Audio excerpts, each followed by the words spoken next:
और आपकी टीम को भी मेरा बहुत बहुत नमस्कार। ये चुनाव हम राजनेताओं के लिए तो दौड़ धूप का होता है, लेकिन शायद मीडिया जगत में, इसमें भी टीवी मीडिया के लिए तो सबसे ज़्यादा दौड़ धूप का समय होता है। लेकिन मुझे अच्छा है कि आपके कई राज्यों से जुड़ी हुई आपकी चैनल होने के कारण मुझे कईयों के साथ एक प्रकार से आज संवाद करने का अवसर मिल रहा है। मैं सबको नमस्कार करता हूँ। धन्यवाद। प्रधानमंत्री जी, पहला सवाल यह है कि आपने वेमागिरी आंध्र प्रदेश में और उसके बाद बंगाल में भी आपने कहा है, और इस बात को बहुत नोट की गई कि आप जो गरीबों का पैसा जो भ्रष्टाचारियों ने लूटा है, आप एक कानूनी सलाह ले रहे हैं कि इसको कैसे वापस लौटाया जाए।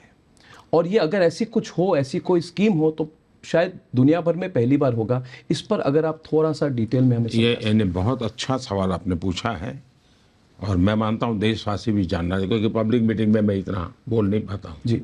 अब जैसे बिहार का मामला है, जब लालू प्रसाद जी रेलवे मिनिस्टर थे तो उनका आरोप है कि जिन लोगों को नौकरी दी बदले में जमीन ले ली है, और मामला सीबीआई में चल रहा है, मतलब कि प्रूफ सारा अवेलेबल।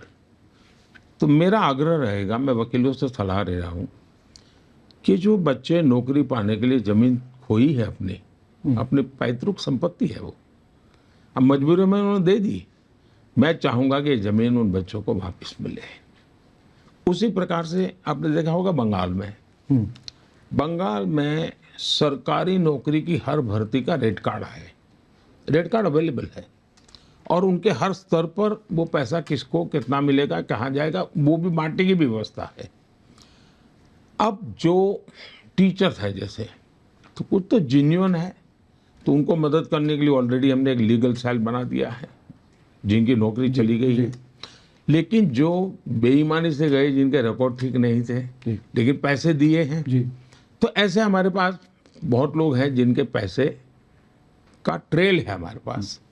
और पहले भी हम करीब 17,000 करोड़ रुपया ऐसे जिनके लूटे गए थे उनको लौटा चुके हैं, उन्हीं को।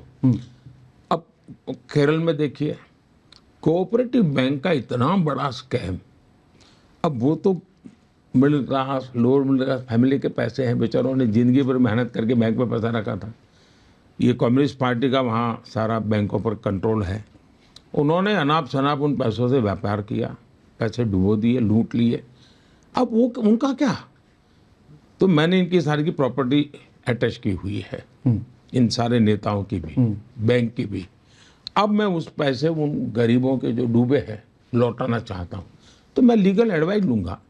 लेकिन ऐसे कई केसेस हैं जिसमें ट्रेल मिलता है कि हाँ, इस आदमी ने इस काम के लिए इनको पैसा दिया। तो विक्टिम जो है, अक्यूज्ड है, दोनों को जाना जाता है। हाँ, ट्रेल भी है, और इसलिए बड़ी आसानी से संभावना है। तो अब तक हम अलग अलग बाबत विषयों में 17,000 करोड़ रुपये, ये देश में नहीं दुनिया में भी शायद पहली घटना होगी, 17,000 करोड़ रुपये हम वापस दिए थे। और मैं तो चाहता हूँ कि मीडिया ने इसकी चर्चा नहीं की, वरना ये इतना बड़ा महत्वपूर्ण विषय है, सबसे बड़ा। क्योंकि चर्चा ये तो होती है, चोरी होती है जो वो जेल चला गया, लेकिन गरीब का क्या, मैं गरीब को देना चाहता हूँ।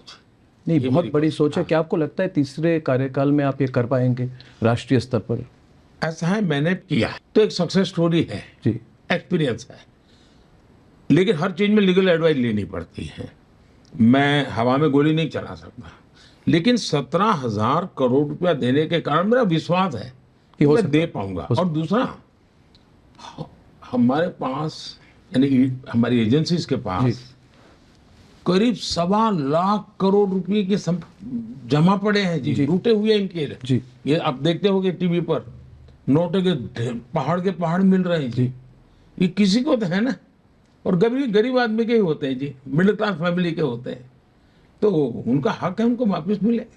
प्रधानमंत्री जी, अगर आप ये कर पाएंगे तो दुनिया की पहली ऐसी स्कीम होगी, और ये बहुत नोट की जाएगी, और एक स्टैंडर्ड बन जाएगी, एग्जाम्पल बन जाएगी पूरे दुनिया के लिए, और एक डर का माहौल भी बन जाएगा कोई अगर भ्रष्टाचार करे तो हम तब कर सकते हैं जब हम पर कोई दाग नहीं होता है, हम खुद कहीं इस प्रकार में लिपटे नहीं होते, तब बड़ी हिम्मत के साथ हम जाते हैं। तो सामान्य मानवी को विश्वास होता है यार मोदी कह रहा है तो जरूर कुछ करेगा।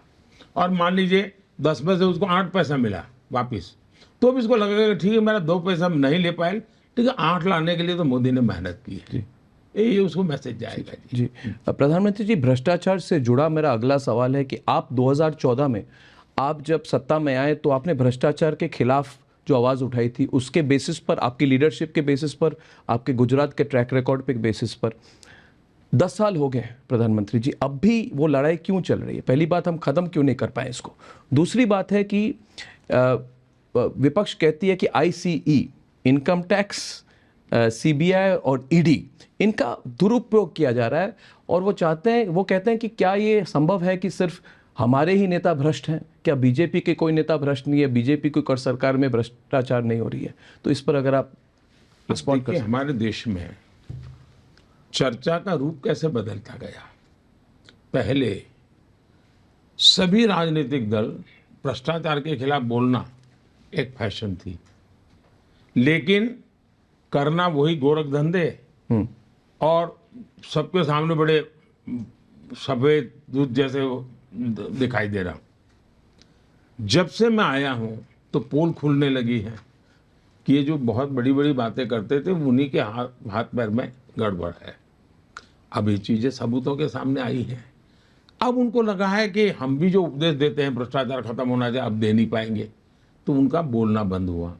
बोलना बंद हुआ तो उनको लगता है कि यार पहले तो हम भी भ्रष्टाचार को गाली दे करके अपनी वो कर लेते थे, अब वो कर नहीं पा रहे हैं।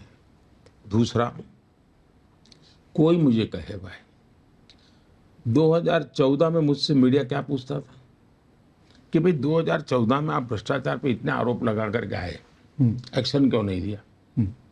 मुझे ये पूछा जाता था एक्शन क्यों नहीं लिया। मैं किसी को बदला तो लेना नहीं चाहता था, मैं किसी का नुकसान नहीं करना चाहता था, लेकिन मैंने सरकार में खुली छूट दी थी कि कानूनन तरीके से जो भी चीज़ें हैं बारीकी से वेरीफाई कीजिए, और अगर मेरी पार्टी का होगा या किसी और पार्टी का होगा, पॉलिटिकल होगा या नॉन पॉलिटिकल होगा, व्यापारी होगा या ब्यूरोक्रेट होगा, ड्रग माफिया होगा कि गन माफिया होगा, हम किसी को नहीं छोड़ेंगे। ये मैं मेरी अपनी टीम, सरकार की सिस्टम का मेरे यही वाक्य होते हैं। उन्होंने अपना काम शुरू किया और मुझे गालियां सुननी पड़ रही थी, बड़ी बड़ी बातें करते थे, कुछ नहीं निकाला नहीं। जैसे एक और मुख्यमंत्री है जो बहुत बड़ी बातें करते, शीला दीक्षित जी को कितनी गालियां दी थी, कितना बदनाम किया था। और मैं व्यक्तिगत रूप से शीला जी का बहुत सम्मान करने वाले व्यक्तियों में से हूँ। वो कांग्रेस के नेता थे, लेकिन उन पर जो आरोप लगाए,